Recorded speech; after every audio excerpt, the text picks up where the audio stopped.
Welcome back to our third segment of the ILFL Soccer Nights. Yes, we are still discussing vets. Now, before I go into the fixtures for coming Thursdays, I've got some news. Nana, you want to tell the viewers some news about the fixtures on Thursdays? Absolutely. Some of the teams may have noticed that there's some work taking place at Maple Green, the old sort of pitch. This is just general maintenance stuff, annual stuff that they do. It's not exactly faulty, but it's the stuff that they have to do. It's business as usual stuff. So there is a slight possibility that that side of the pitch may not be available this first day, but we hope.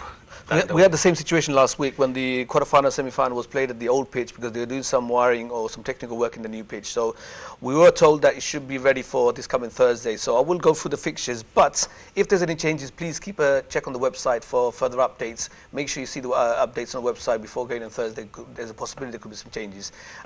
Premiership, these are the fixtures. Bowman Masters playing Abu Hani Vets, should be a very interesting match. Sire Vets versus St. Catherine's Vets. St. Catherine's Vets still yet to get a first win.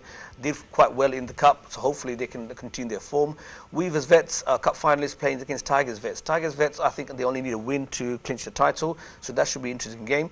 The first division, Bromley Legends versus Riverside Vets, Hawk and Eagle Vets versus Tamless Vets, and Revive Legends versus Mohammedan Vets. Mohammedan Vets again with 7 points clear. They only need a win to confirm the championship status. While we got your quest, Hawk and Eagle Vets doing quite well in the recent weeks. We are, yeah, we're doing pretty good actually on in the first division. Obviously, we need to get the last few wins. If we can, then who knows? There's a possibility of coming runners up, isn't it? Because I think that place is still up for grabs. Because yourself, Hamlets and Bromley are very, very close. With 3 games remaining, it's up to any of the 3 teams. Absolutely. Okay. And Division 2, which will be interesting to Hassan, is Bowman Masters B playing Sire Vets B, ELS Vets versus City Vets, and the Reserve versus Workhouse Vets. Now, Hassan, we discussed about your league form, top of the table, played 10, only conceded 1 goal. We actually got a few more games to go. I know there's 5 more games because you play extra game because there's 1 less team in the division. We're confident about top of the league, or how we looking at as a team? Obviously, as a team, we want to win. We want to win the league. The whole team, management, AJ is really, really drilling us to get that win. But yeah, I'm confident. You know, we've got that bonding as a team. Confident to win the league.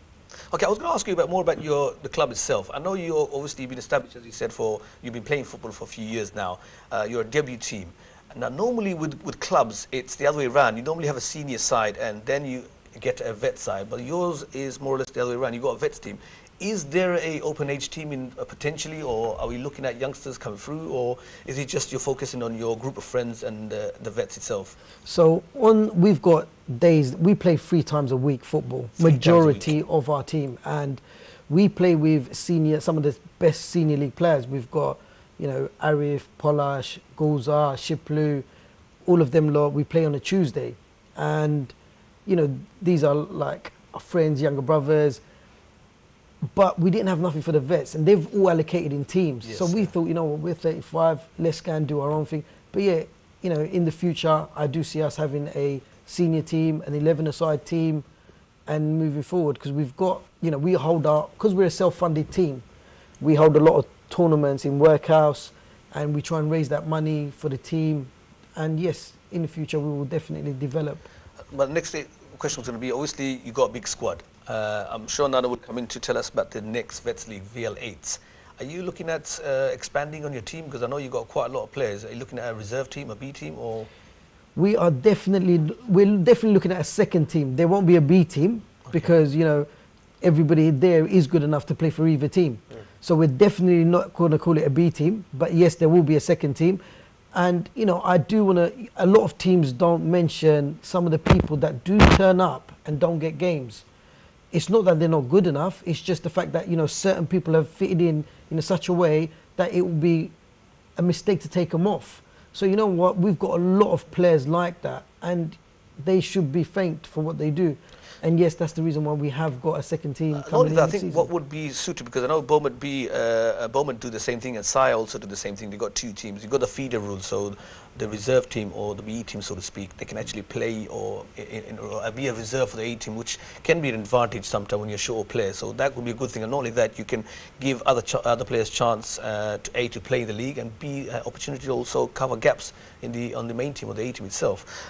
On that note, if I can come to Nanu, you got some news for our Vets team and our viewers about the next Vets League, the VL8. Absolutely. You know, this is, I have to say, it's probably the most anticipated upcoming season ever, because this is the first time that we've had inquiries from multiple teams before we even sent out any invites, you know. And not only that, we're actually attracting some of the very, very big teams from different veterans leagues as well. Now, I've been talking to a person in particular who's been playing veterans for the previous 20 years plus in a different league somewhere else in London, and they consider themselves to be very, very good, you know, and they're hearing about this veterans league that we run, you know, and it's good to know that, you know, the news spread about our league, you know, how sort of exciting and you know, how structured it is, so which is excellent, you know. So the VL8 is definitely going to be bigger and better, and it's going to be more diverse, and it's going to attract some of the bigger teams from different leagues as well. So teams like Tigers, Beaumont, and even Workhouse now these days, you have to be, you know, slightly careful, because those teams are coming specifically to come and win stuff, you know. So that's very good. So with the league, the current VL7 hopefully being wrapped up by end of December, and maybe we might be able to play the cup game as well in December. If not, the worst case scenario is like we just go to January, and first, second week of January. But anyway, the VL8 should start sometimes in January. The invites are going to be sent out very soon, hopefully in the next couple of days, if not even tomorrow morning. So the current teams at the modern time in the league, in order to cement their places, they need to actually pay in a deposit to make sure that absolutely the allocation is secured. All the deadlines will be on the email itself, so everybody should get a copy. My advice is just pay the deposit as soon as possible to secure your place, because, you know, we've come a long way, and there are a lot of teams, you know, and we haven't even finalized what the target structure would look like. You know, there could be same 3 division, there could be 4 division, we could have more teams in per division. Well, so potentially we've got about 6 new teams coming in, potentially. We've got 6 new teams coming in, plus one that you just mentioned just now, maybe, you know, maybe 7, and obviously because the invite hasn't been sent out, the word hasn't even spread, you know, there could be more teams coming in, you know. Some of the existing teams like Weavers perhaps might want to give a B team, you know, we don't know, so there could be more teams. And obviously, you know, every season we lose a few teams, but we get 5 or 6 or 7, but this season we expect a lot of interest, a lot of new teams coming in, you know, because we've got the added infrastructure. You know, previously we only had 2 pitches, now we've got 4. Yeah. You know, and new pitches have been very good. We've received very good feedback from the teams as well. So there you've heard it. To the current existing teams from all 3 divisions, in order to secure your position, your status, please make sure you put in your deposit and send the email back to the league itself, so we can look at the new teams as well and add more, add hopefully another division. We'll see how things go. But as Nano said, you'll receive the email. Please respond accordingly and confirm your status by paying a deposit.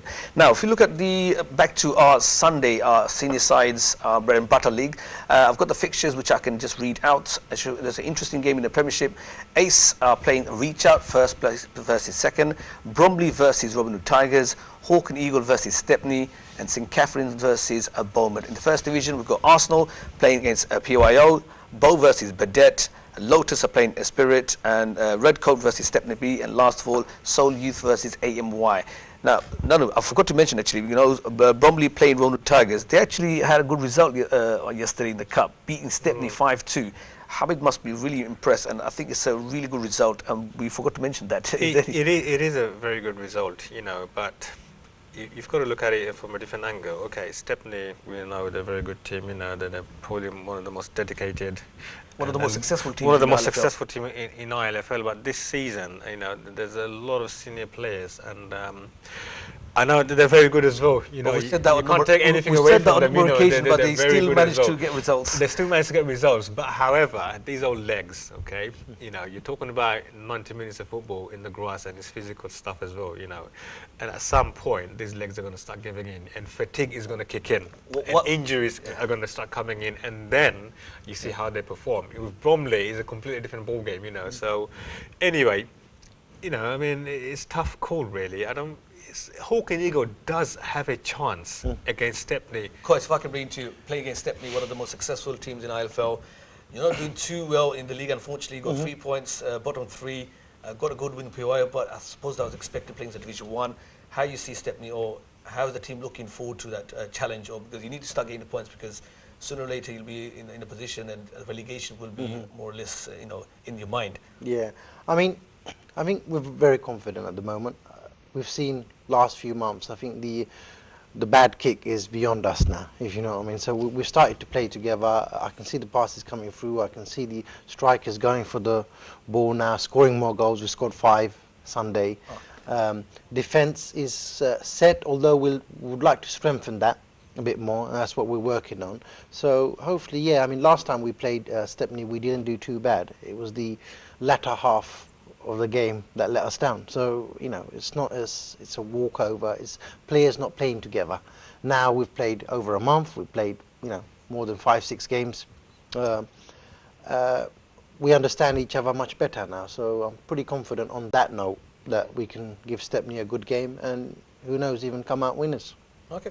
If I can come to Hassan, obviously you're playing against reserves. You've played against twice. I believe you won both the times. No, we've actually played them once. You played once? Yeah. Okay. It was due to the fact that there was the lighting issue. Lighting issue, okay. Yeah, so we've played them once. We've This won is the second against- fixture, so... Yeah, this is the second. So we've actually played City Vets 3 times already. All right, okay. So it's the last game with them as well. So looking forward to the game? Yes, reserves, they are not just the team that we associate with ourselves in the league, but we know them as friends as well. They're good friends with us. All right. They've shown us a lot of support. So the expectation must be high now. You've beaten such big clubs in the Division 1, in the Premiership. Now you play in Division 2. I think the expectation is going to be high from your own club and from spectators and from the general public itself. Is that pressure, or is that... or is it something you have to get used to, I suppose? I guess it's something that you got to get used to. But yes, at the same time, it does bring on some pressure onto us. But we'll take each game as it comes. We've got that confidence in our team. Not disregarding any other team, because, on the day, football's a funny game. Anything could happen. But yes, I have full faith, confidence in management, players. Yeah. And if I can get from your opinion, obviously you've played against teams in Division 2, Division 1 and Premiership. Who has been the best team you played against so far, in your opinion? I think there's been a few teams that have really, I do think ELS, still from 2nd Division, play one of the best football. Yeah. Hands down to them. Tigers, their front 3 was absolutely awesome. Abwani gave us a very, very good game. They beat us. Especially 2 players really, really stood out. Yeah. And we've got Hawk and brothers, Eagle. Hawk and Eagle, of course. They help us out a lot in terms of, we're in regular contact with Rahat. He organises friendly games for us, and that gives us a lot of not just confidence, but it does develop our abilities at the same time. How do you think of City Vets? Because that's one of the teams that I tipped to win the title, to be honest with you, At the beginning of the season. Because I know quite a bit about City Vets, I was involved with them. They were involved with me. They used to play, some of the players used to play with me, and I sent a few, high-end players down their way. But how do you think they actually performed? I think City Vets, they're a very good team. Individually, you've got very, very good players. That's what I thought. Very, very good players. But I think when you come to a certain age, an individual superstar cannot make a difference. You have to, every player needs to do his part, and that bonding is so important. And I do think that is the slight, the bonding, the gelling together is what they need. But it is some of the players are playing for the first season together as a team, where I think with us, we grew up together by playing as a unit. And I think that's the only difference. But otherwise, individually, I think the other thing is fitness. I'm sure you guys will all agree, because with the vets, not many teams actually do training. In fact, you said you manage training 3 times a week. Not many teams do it once a week. So I think that's an advantage. But a lot of the vets team, I've seen the last 10-15 minutes is a crucial time. Because that's when the legs go. That's when your young vets, 36, 35, 36, come into form. And I've seen you guys play, I think it was at Stepney, you're killing Beaumont Masters B. because you had the legs, and the majority of the teams I've seen in Division 1 and Premiership, they seem to be 40 plus, whereas your team is slightly young. I think a lot of teams that are getting a fresh 35, 36 and training, the fitness, I think, is making a big impact in the league itself, because when we first started, now you remember, everyone thought, oh, it'll be kick about vets, how hard can it be?